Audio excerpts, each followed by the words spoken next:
ما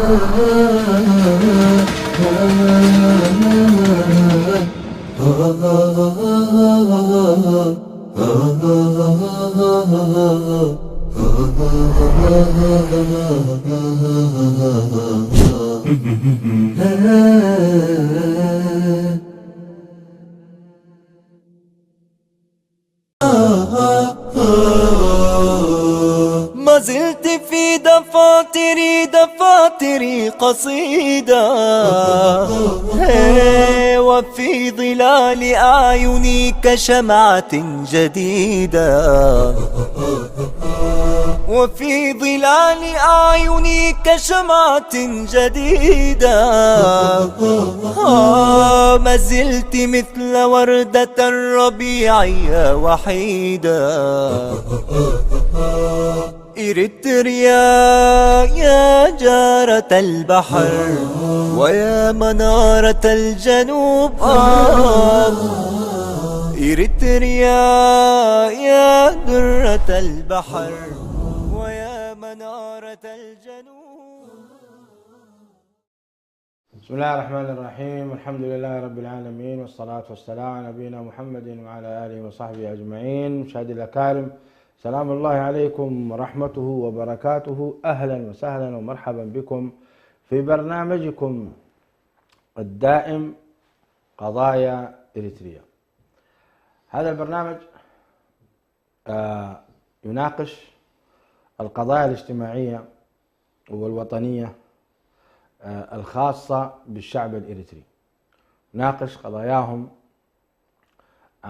بعمق ومن أجل هدايتهم وإرشادهم إلى الحق، مع مجموعة من الشيوخ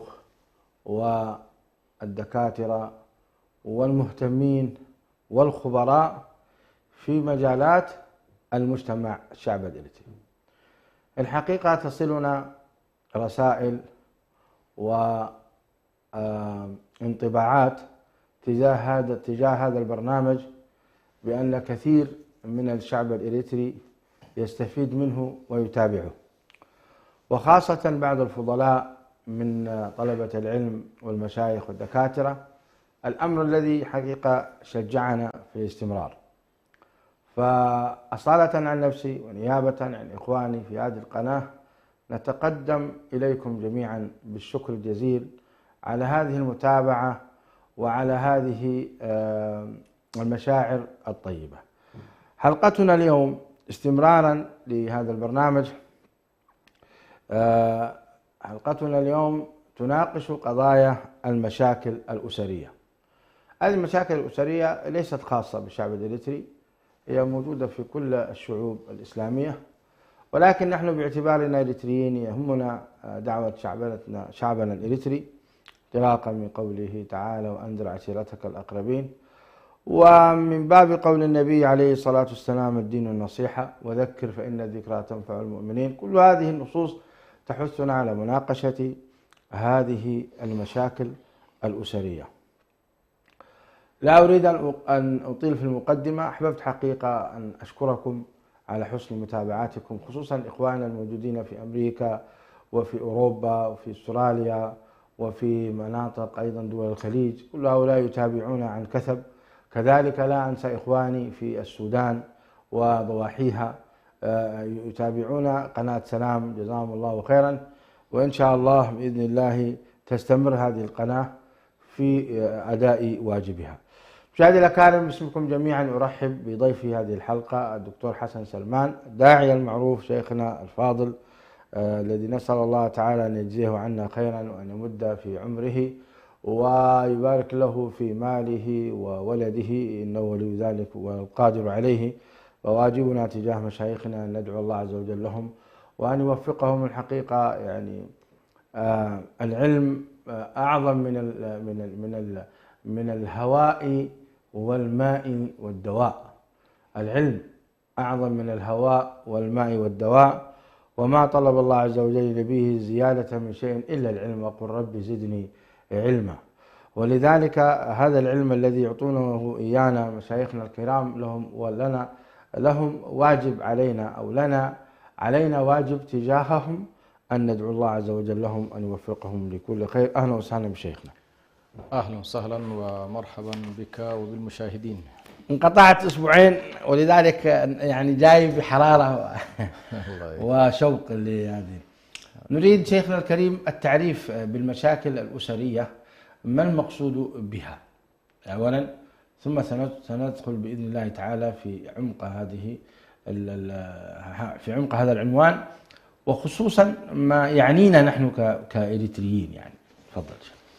الحمد لله رب العالمين، والصلاة والسلام على رسول الله الأمين وعلى آله وصحبه أجمعين. أما بعد، لعل هذه هي الحلقة الثالثة في البرنامج فيما يتعلق بالمشاكل الأسرية، حيث تناولنا في الحلقة الأولى مفهوم المشكلات الأسرية وما يتعرض له عموما الناس، سواء كانت مشكلات أسرية إريترية أو غيرها. ثم دخلنا في الحلقة الثانية عن النموذج النبوي في معالجة المشكلات، ولعل هذه تكملة لحلقة النموذج النبوي. عموما نحن من باب استحضار ما سبق نقول بأن المشكلات هي يعني عدم استقامة الحالة الأسرية لأن تؤدي إلى مقصودها من المودة والرحمة والهداية والعيش الكريم.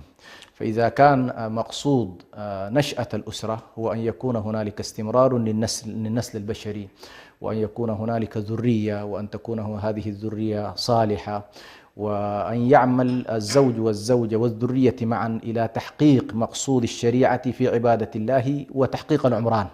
يعني تقريبا هذا هو ما تسعى إليه الشريعة فيما يتعلق بمقصود النشأة الأسرية. وذكرنا بأن الأسرة هي النواة الأساسية التي يتم من خلالها زرع القيم وزرع المفاهيم وتحقيق النشأة بالنسبة للأبناء، ولا يتحقق ذلك من خلال وجود هذه المشكلات التي أحيانا تطيح ربما بالأسرة وتطيح كذلك بالمجتمع كله عندما تتفكك الأسرة. وبالتالي المشكلات نقصد بها ما يعتري هذه العلاقة، ما يعتري العلاقة الأسرية من سوء فهم وسوء تقدير، وأحيانا نزاعات وخلافات وشقاق، وربما أحيانا فراق وطلاق.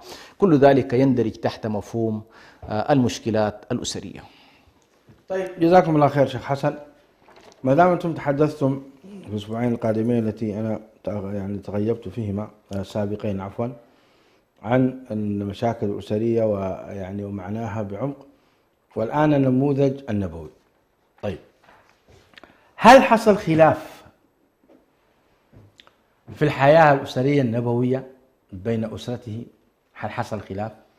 وهل هذا الخلاف حالة طبيعية أم حالة غير طبيعية؟ موضوع الخلاف يعني شيء طبيعي في الحياة، وخصوصا أنت بين شخصية معصومة مستعصمة بالله وهو شخصية رسول الله صلى الله عليه وسلم، وملتقية هذه الشخصية مع أناس ليسوا بذاك الكمال في الاستعصام. أزواجه عليه الصلاة والسلام بشر، يعتري كل واحدة من نساء النبي صلى الله عليه وسلم ما يعتريهن من البشر، وإن كنا نشهد بأن أزواجه عليه الصلاة والسلام أيضا في الكمال البشري لعلهن من أفضل نساء الدنيا، هذه ما فيها كلام، لكن يبقى في ذلك أيضا هن بشر، يعتريهن النقص، يعتريهن الجهل، يعتريهن ضعف، يعتريهن الغيرة أحيانا، الإشكالات البينية فيما بينهن. وبناء على ذلك فوقوع مشكلات في بيت النبوة حاصل. وقعت بعض المشكلات في بيت النبي صلى الله عليه وسلم، ويمكن ذكرنا تفصيل في هذا الموضوع حقيقة في الحلقات الماضية، لكن من باب أيضا التذكير بذلك، مثلا تحصل مشكلة في بيت النبي صلى الله عليه وسلم في الإنفاق، ويحاصرنا النبي صلى الله عليه وسلم ويريدنا منه مثلا إنفاق، ويأتي الأمر من السماء أن يناديهن ويخيرهن: إن كنتن تردن حياة الدنيا وزينتها فتعالين أمتعكن وسرح. حصل ذلك، ثم حصلت مشكلات بين بعضهن ويحتكمن في ذلك إلى النبي صلى الله عليه وسلم، وتقع مشكلة بين واحدة منهن ومع النبي صلى الله عليه وسلم، كما حصل مع عائشة رضي الله عنها. أحيانا يحلها النبي بنفسه، وأحيانا يدخل من أهلهن، يدخل أحيانا عمر، يدخل أحيانا أبو بكر. فحصل على كل ذلك في بيت النبي صلى الله عليه وسلم. جميل. إذن حصل خلاف في الحياة الزوجية الأسرية، وهذه قلنا حياة طبيعية، حالة طبيعية. متى يكون الخلاف حالة غير طبيعية؟ طبعا الحالة الغير طبيعية عندما يكون هنالك يعني خلاف مستمر وتصعب معه الحياة.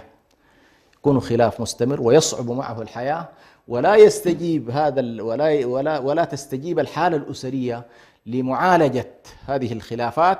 ثم أيضا يكون خلافا مذموما عندما ينشأ عن قصد وسوء نية، وهذا طبعا في البيت النبوي قد يكون نادرا، لكن بشكل عام هكذا. يعني عندما تكون هنالك والله تقصد لوقوع المشكلات، عندما يكون هنالك استمرار للحياة بمشاكلها، عندما يكون هنالك عدم استجابة للحلول، هذا كله يسبب طبيعة الحال الخلاف ربما غير المحمود. طيب، بعض الناس شيخ حسن يعني يجعل النموذج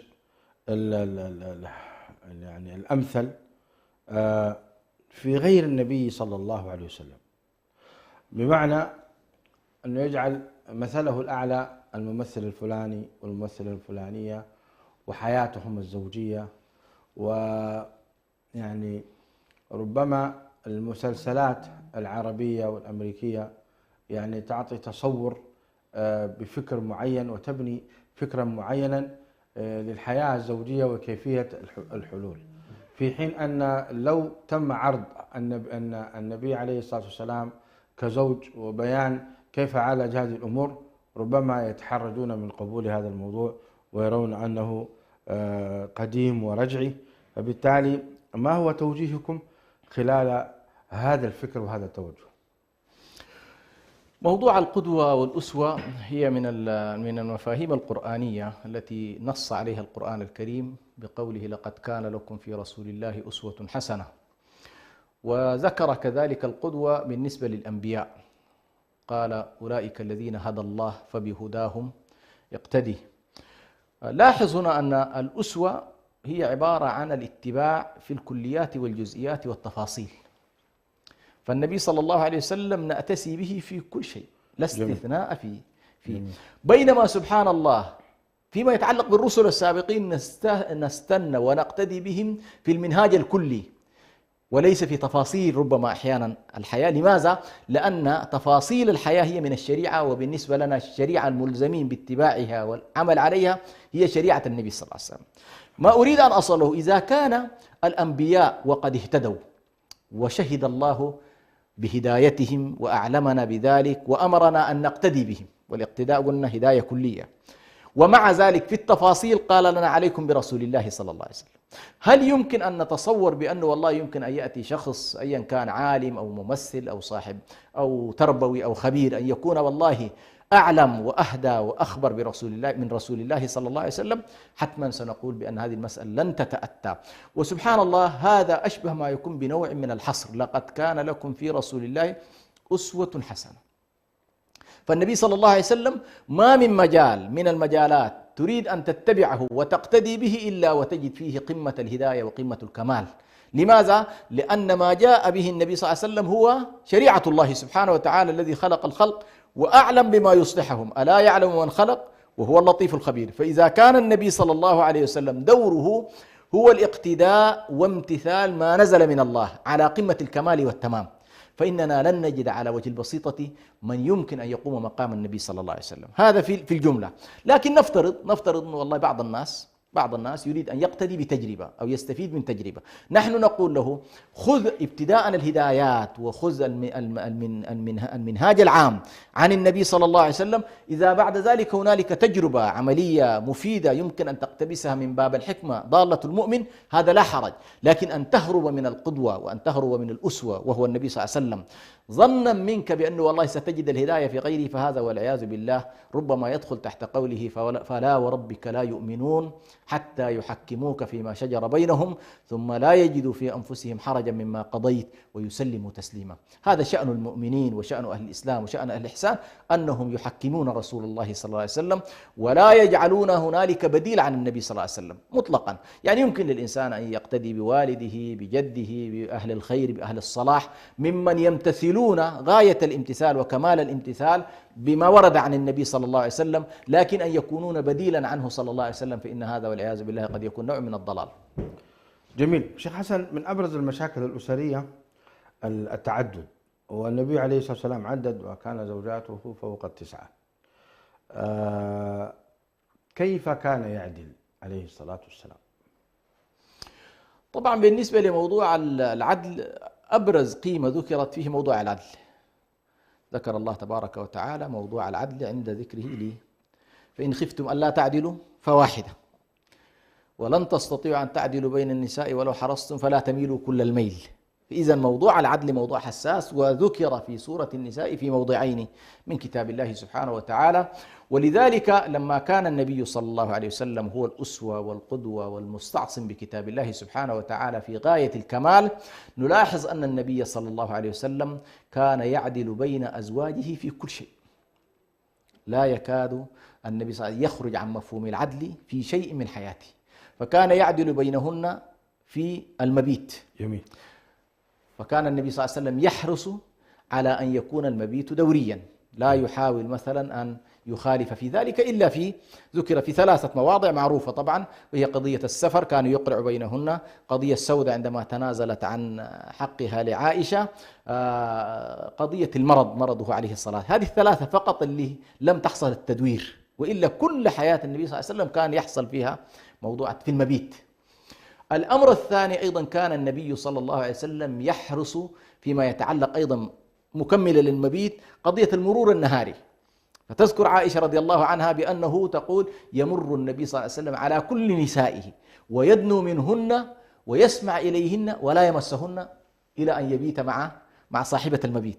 فهذه أيضا كان يعدل فيها، يعني النبي صلى الله عليه وسلم يستمع إلى مشكلاتهن وإلى قضاياهن ويحصل ذلك يوميا.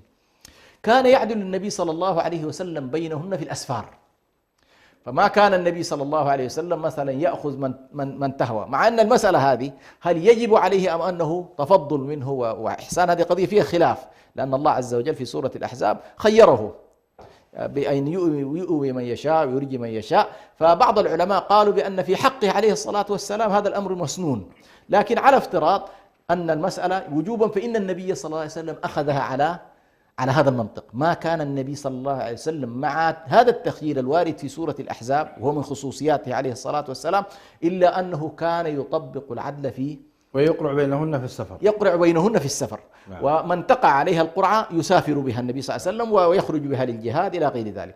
كان النبي صلى الله عليه وسلم يعدل بينهن في موضوع النفقة، فكنا في موضوع الإنفاق أيضا يعني يحصل هذا النوع من العدل. بل النبي صلى الله عليه وسلم بلغ كمال العدل فيما يتعلق حتى في مرض وفاته عليه الصلاة والسلام، لوحظ بأنه كان وهو مريض يتنقل بينهن، ونعرف نحن المرض يعني يحصل فيه نوع من الضعف وقلة الحركة. رسالتكم لمن لم يعدل من الأزواج، وهذا سبب رئيسي من أسباب المشاكل الأسرية التي تؤدي أحيانا إلى الطلاق.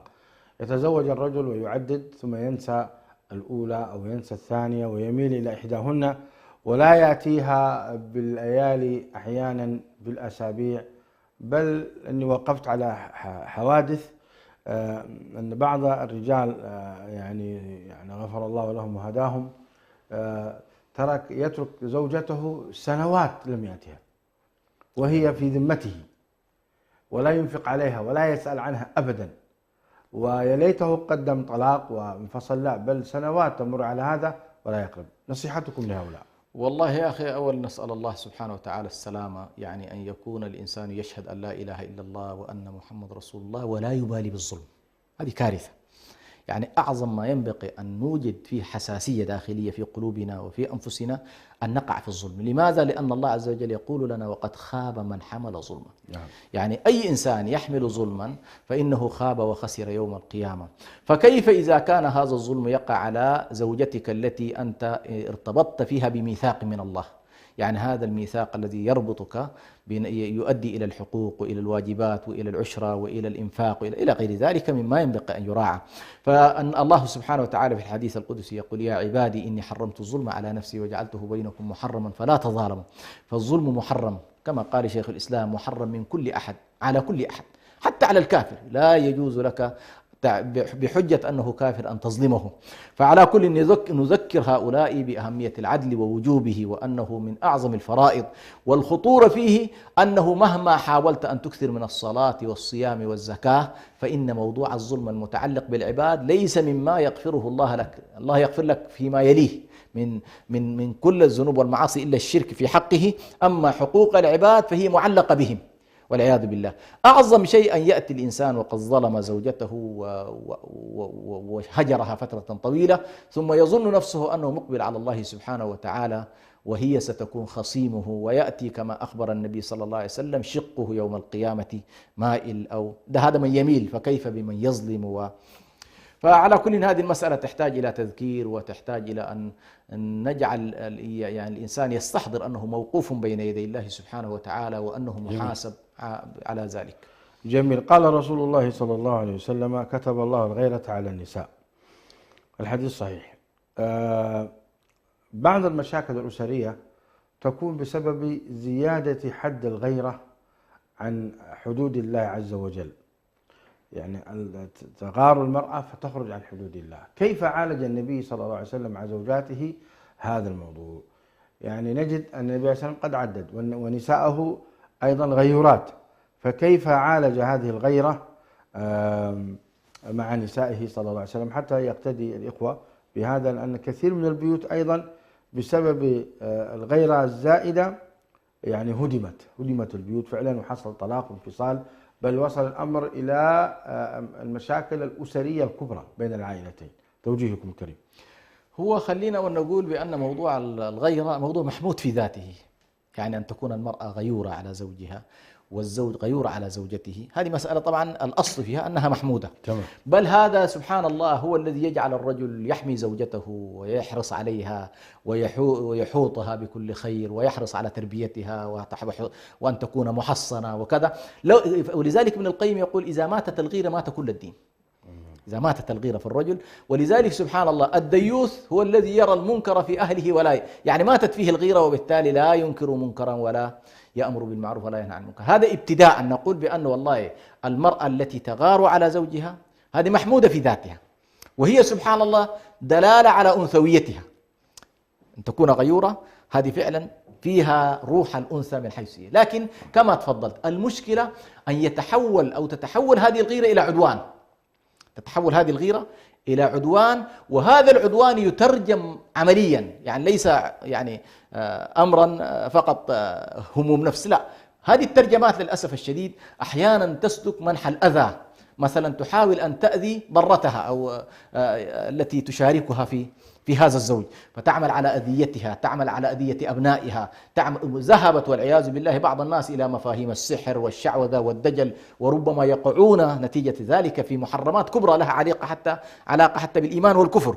فهذه الغيرة من هذا النوع بطبيعة الحال ستؤدي إلى مشكلات كبيرة جدا. بالنسبة للنساء النبي صلى الله عليه وسلم كان يقع بينهن الغيرة، تقع، وكنا يدركنا أزواج النبي صلى الله عليه وسلم أن يعني الواحدة منهن أحيانا تتجاوز ويقع منها هذا التجاوز، ولكن النبي صلى الله عليه وسلم بما أنه قدوة وأسوة لما ينظر إلى الحدث ويقرأه بأنه زيادة في غيرة أمهاته يحاول أن يحتوي الموقف. فمثلا نموذج بسيط لما فعلته مثلا عائشة رضي الله عنها، واحدة من زوجات النبي صلى الله عليه وسلم، بعثت بطعام وكان مع النبي صلى الله عليه وسلم أصحابه، لعلها أحست بأن عائشة وحدها طعامها قد لا يكفي، فأرادت أن تساعدها، فبعثت بخادمها إلى بيت عائشة ومعها الطعام.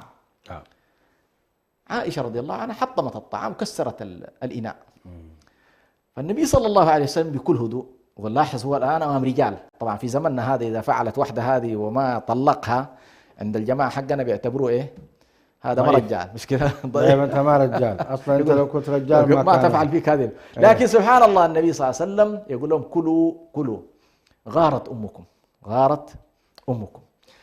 ثم بعد ذلك تعامل بالعدل، قال لها: الطعام بطعام وإناء بإناء، الإناء الذي كسرتيه تغرمي له وتصنع الآن طعاما فلاحظ كيف أن النبي ما حاول أن ينفعل مع الحدث، وخاصة أن الموضوع مقدور عليه، احتواؤه مقدور عليه، وأدرك أن الدافع إليه هو الغيرة. وانتهت المشكلة بهذه السهولة. هذه السهولة. حدث موقف قصعة آخر، كقصعتها، قصعة بقصعة وطعام وطعام كطعامها.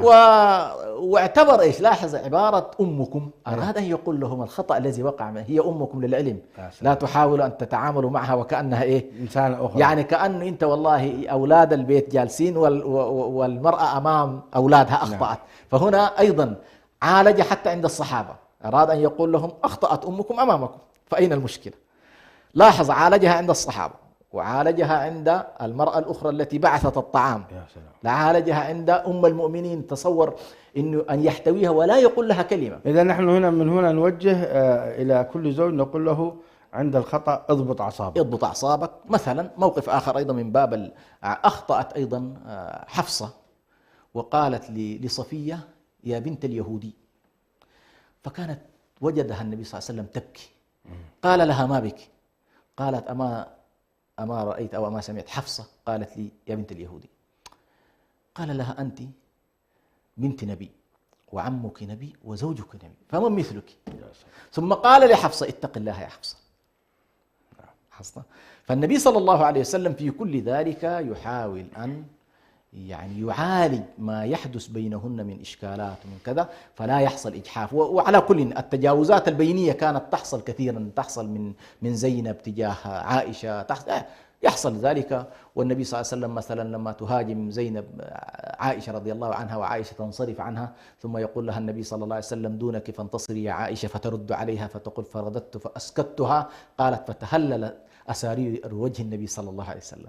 فكل ذلك على كل النماذج للذين مثلا يعددون ويقع بين أزواج بعض المشكلات، وعلى كل يمكن أن تحل إن شاء الله بالاقتداء. إذا نحن نشاهد أن النبي عليه الصلاة والسلام يعني يقر الغيرة، ولكن يعني يضبط نفسه ويعالجها بما يبني الأسرة وليس بما يهدمها. نعم هو كذلك. والممنوع فيها والمحرم فيها أيضا أن يكون هنالك ظلما تعتدي فيه على الآخر، وخصوصا أعوذ بالله إذا ما ذكرت أنا قضية والله أن تأذي الأبناء وأن تأذي أحيانا الزوجة الثانية أذى عمليا، فهذا بلا شك يدخل تحت قوله أو غيبتها مثلا، أي أو غيبتها أو الحديث عنها أو نشر يعني ما القول فيها يعني ما ليس بحقيقي. في صفية نعم وصفتها بأنها قصيرة، هذا كله النبي صلى الله عليه وسلم والله لقد قلت كلمة لو مزجت بماء البحر لمزجته. الله. لاحظ ثاني يعني كيف حيكون الوضع يعني.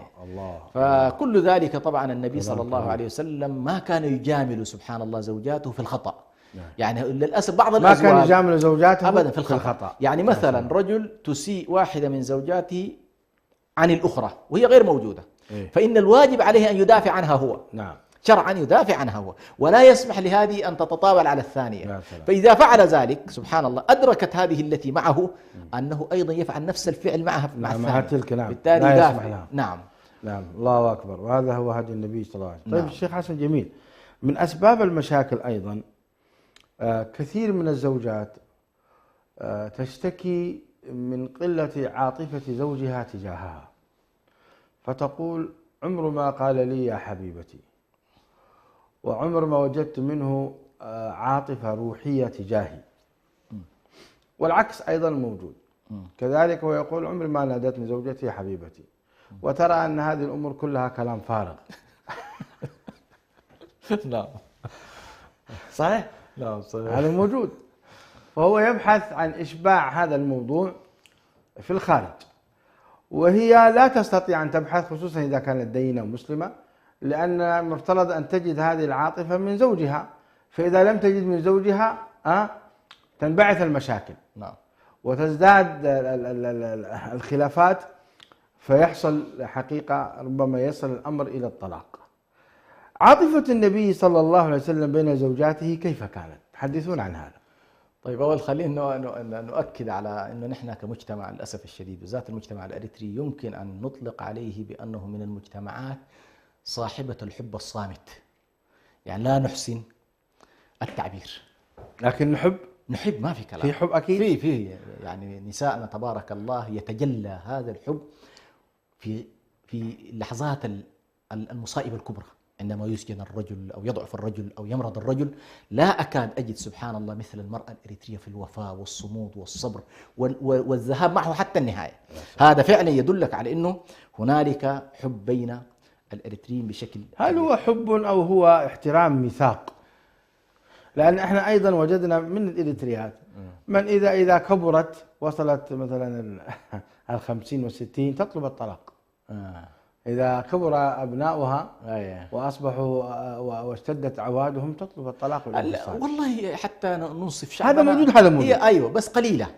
هذا النوع لو لاحظت قليل. يعني أنا الآن ما سأتكلم عن نماذج السجناء، هذا النماذج بالآلاف. لما تجي تقول والله كم الذين طلبنا الطلاق لا تكاد تذكر. لا، نسبة قليلة جدا، قليلة جدا. وبالتالي هذا النموذج، أنا أقول نموذج المجتمع حقنا أيضا. طيب هذا نموذج شيخ حسن في الصبر، احنا عايزين كلمة طيبة. أيوة جايها بس الآن حصل إيش يا شيخ برهان؟ هذا مجتمعنا صامت ويترجم حبه بشكل صامت، وتجدها سبحان الله هي فعلا تعبر لك عن حبها عمليا ولا تحرص أن تنطق بشيء، أنه هذه الثقافة ما عندنا إياها. الآن حصلت لنا زحف ثقافات، لأن العالم صار عبارة عن قرية واحدة. فصارت المسلسلات المصرية، المسلسلات السورية، اللبنانية، التركية والرومانسية العالية جدا في هذا الاتجاه. فصرنا نعيش ما يمكن أن نسميه بالحب المتخيل أو الحياة الزوجية المتخيلة.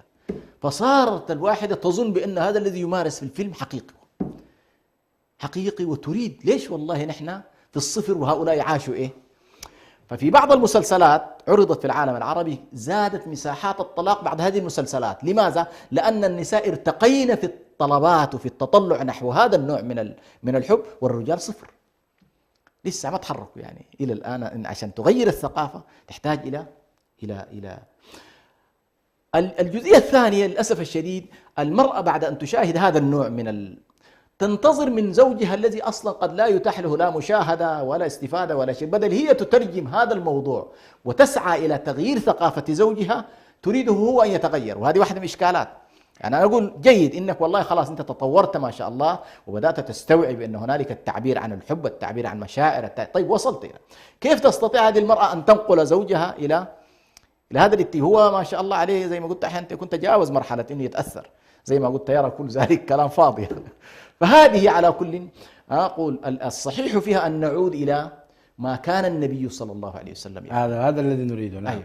مثلا النبي صلى الله عليه وسلم فيما يتعلق بقضية المشاعر وقضايا الحب والتعبير عن الحب وأن يعيش الحب عمليا، ما تركنا أزواج النبي صلى الله عليه وسلم شيء، نقلنا لنا كل شيء. يا الله. حتى سبحان الله يعني بعض الذين ربما الآن في القرب من الفلاسفة الذين يدرسون حياة النبي صلى الله عليه وسلم تشدهم هذه المشاعر، إنه هذا الرجل كان قبل 1400 سنة في مجتمع صحراوي، في مجتمع الجزيرة العربية الذي يقال عنه ما يقال، فإذا به يتجاوز العصور كلها عليه الصلاة والسلام.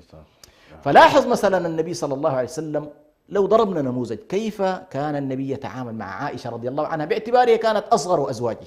وهنا سنلاحظ أن الفارق العمري الذي يتكلم عنه الآن الأطباء ودارسي علوم الاجتماع وعلم النفس، ويجعلون طبعا من زواج النبي صلى الله عليه وسلم بعائشة شبهة كبيرة يثيرون بها، هو سبحان الله من أعظم ما يرد به على هؤلاء عيش عائشة مع النبي صلى الله عليه وسلم. وهي أنها تعيش معه قمة الحب. فالنبي صلى الله عليه وسلم يعطيها الإناء، مثلا يعطيها الإناء لتشرب الحليب، ثم يأخذ منها الإناء ويشرب من نفس المكان الذي تشرب منه عائشة رضي الله عنها. خليهم يورونا الآن المسلسلات تبعهم.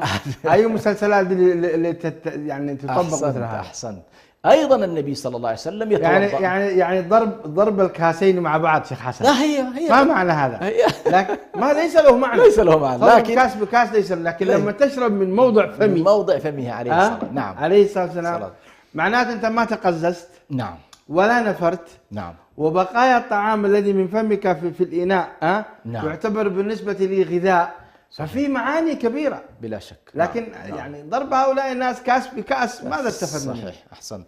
فهذا الجانب على كل من الجوانب، وما يذكر كذلك من عشرته. حتى النبي صلى الله عليه وسلم عندما كان يغتسل، كمل كلامك. كان النبي الآن صلى الله أنت قلتها في الشراب مثلا، في الشراب وفي الطعام كذلك. النبي صلى الله عليه وسلم بنفس الطريقة، يعني نلاحظ هذا الجانب أيضا، قضية أنه يطعمها عليه الصلاة والسلام. لاحظ الآن في المجتمعات الشرقية حتى يا شيخ حسن اللحم. أيوة. اللحم. أيوة. نعم. يأخذ عليه الصلاة والسلام نهسة نهسة. نهسة، أي نعم. يعطيها لعائشة تنهس نهسة فينهس في نفس الموضع. نعم، أحسنت. يأكل اللحم من نفس المكان. أحسنت. اليوم الواحد يتقزز. أحسنت. أنك تأكل من خلف لا، الناس بل تتقزز. أبعد من ذلك ما تذكره عائشة رضي الله عنها من أن النبي صلى الله عليه وسلم كان يمص لسانها عليه الصلاة يا والسلام. الله. لاحظ، هذه يعني ليس أمرا. تعمقنا. لا، أيوة، أحسنت. فهي لاحظ هذا المستوى وترويه عائشة. طبعا بعض الأسف استمعت قبل فترة إلى أحد المنظرين يعيب على عائشة وعلى الصحابة أن ينقلوا لنا هذا الوضع، وكيف ينقلون هذه الأمور لاحظ كيف أن الغربيين يجعلون من هذه العلامات وهذه الأمور دلائل أنهم يسلمون، إن والله هذا الشخص ليس شخصا عاديا. وهؤلاء للأسف الشديد أنهم ما أدركوا هذه المعاني السامية، المعاني الإنسانية العظيمة، يجعلون من نقل النبي لهذه أو نقل النساء النبي لهذه الأشياء نوع من انتهاك الخصوصية. لا، بل قال أحد الفلاسفة الغربيين، قال أعظم رجل مكشوف حياته للناس هو محمد. اللهم صل. يعني رجل متزوج 9، والتسعة نقلنا كل شيء. نعم. ولا واحدة منهن تتمرد عليه. صحيح. ما في واحدة قالت والله هذا الرجل ظلمني. نعم. أو هذا بعد موته مثلا. نعم. ما سمعنا والله طلعت اللايف. نعم. ولا عملت لها مؤتمر صحفي. ولا اشتكت إلى أهلها. ولا أهلها نقلوا لنا. لا يروى. فإيش هذا الوضع؟ ما هذه الشخصية التي تكون بهذا الشكل؟ يكون الزمن هذا لو عندك 2 الله يعينك 2 ممكن واحدة تطلع لك كل شيء. فلاحظ النبي صلى الله عليه وسلم. ثم أيضا النبي صلى الله عليه وسلم تقول عائشة رضي الله عنها: بينما اغتسل من النبي صلى الله عليه وسلم أخذ من الإناء الذي يغتسل فيه. فتلاحظ هذه سنة الاغتسال أيضا. هذه يعني تنقل لنا عاطفة عظيمة بطبيعة الحال، أنهن دليل على الحب، دليل على الحب، وأنه الله قالت أغرف فيغرف ويسابقني دع لي. فالنبي صلى الله عليه وسلم رغم فارق العمر، لاحظ وقتها عائشة صغيرة وهو شخصية، لكن عاش معها كل هذه التفاصيل. نعم. عاش معها بنفس السن. ثم تقول: سابقت رسول الله صلى الله عليه وسلم. سابقت وين؟ ومعه الصحابة للعلم، هم مع الصحابة، فقال لأصحابه: تقدموا. إيش؟ أريد أن أسابق عائشة. يا الله، يريد أن يسابقها. قالت: فسبقته. يعني ثم قضية السفر يا شيخ حسن، كثير من رجال الأعمال يعني يحب أن يسافر لوحده. نعم. ولا يأخذ أهله معه. نعم. في حين أخذ الأهل في السفر سنة النبي عليه الصلاة والسلام. نعم. وفيها خير كثير بلا شك. وسفر الإنسان لوحده خصوصا في المناطق التي فيها إباحية وفيها عرض النساء وفتن قد يقع. توجيهكم في ذلك شيخ حسن؟ الله أكبر. إذا كان النبي صلى الله عليه وسلم يأخذ أزواجه حتى في الجهاد مناطق الخطر، والله، فما بالك بمناطق الخطر الأخلاقي؟ سبحان الله. يعني أولى. مناطق الخطر الأخلاقي أولى. ثم الفتن التي ذكرت، في إنه والله بعض الناس يضعف فيه الحب، لأنه يذهب بغير زوجته ويأخذ فترة فتشتهي نفسه، فينظر إلى الشارع العام فيفتتن، فيرجع إلى أهله وقد تغير مزاجه. بينما سبحان الله لو أنه التزم مع أهله وسافر معهم وذهب معهم وعاد معهم، إذا عنا له شيء فإنه يعود إلى أهله وينهي هذه الشهوة التي ربما طرأت عليه، وهكذا يعيش حالته الطبيعية السوية بعيدا عن الانحرافات. فعلى كل الأسف الشديد هذه واحدة من الإشكالات الكبيرة. أحيانا بعض الناس يقول لك: أنا لا أريد أن أدخل في واحدة تقول لي والله أخذتني والثاني، لا، أي يتعامل بنفس الطريقة التي كان، إما أنك والله في كل مرة خذ واحدة، أيوة، وإما أقرع بينهن. نعم. بس والله اللي تطلع معها القرعة باخذها. صحيح. فهذه إن شاء الله من الأول التزم فيها الإنسان. لا تستطيع أن تسافر. أحسنت. لا تستطيع أن تسافر. يعني مثلا امرأة لها أولاد لا تستطيع أن تتركهم، وواحدة أخرى تستطيع. نعم. فليأخذ زوجته ويكون في نعم. وهكذا على كل حال. طيب، نحن قلنا حقيقة في حديث ماتع في عاطفة النبي صلى الله عليه وسلم. اللهم صل وسلم. صح عن النبي عليه السلام كان إذا خرج إلى الصلاة قبل عائشة وخرج. نعم. تعليقكم؟ أحسنت. هذه سبحان الله، لاحظ الآن هذا في مقام ما يمكن أن نسميه بالرهبنة. لاحظ، هو مقام إن التنسك والانقطاع عن الجانب ومع ذلك النبي صلى الله عليه وسلم وهو صائم وهو متوضئ أحيانا يقبل وهو صائم. رواية عائشة تقول: كان يقبل وهو صائم. هو صائم. نعم.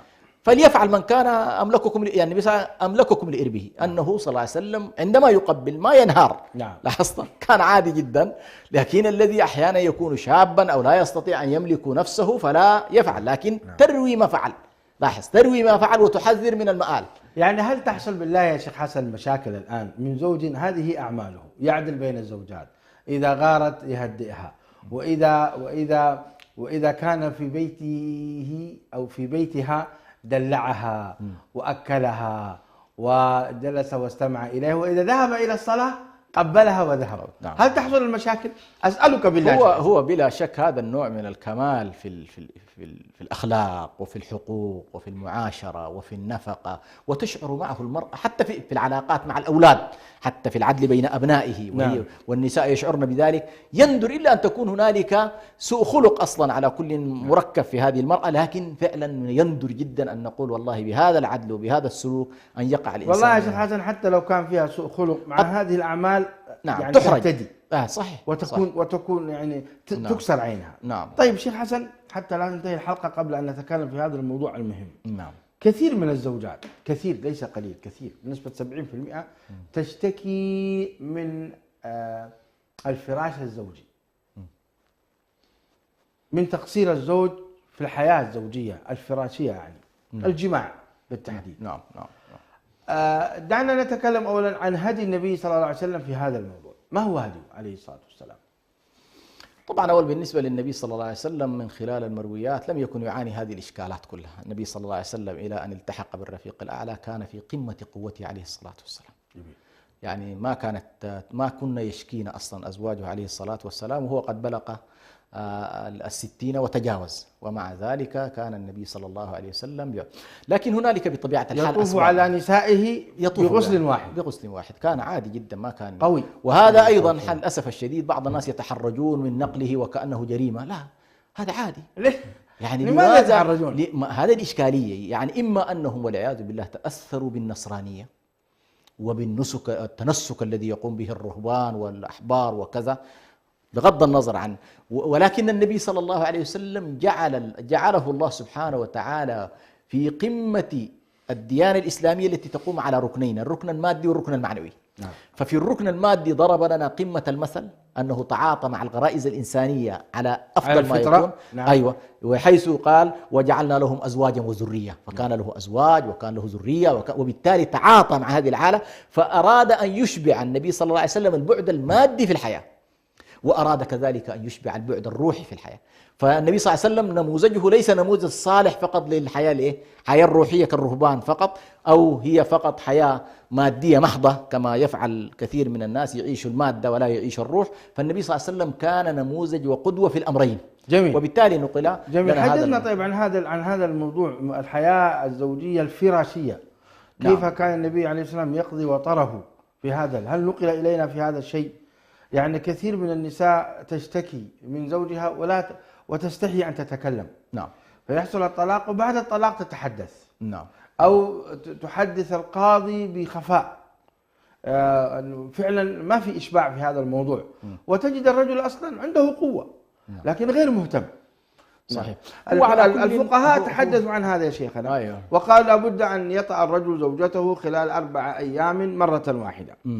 وقيل أن المرأة لا تستطيع أن تصبر أكثر من 4 أشهر. أنا لا أتحدث عن هذا، لا أتحدث عن الأحكام الشرعية. أنا أتحدث عن الحياة الزوجية النبوية في هذا الباب كيف كانت.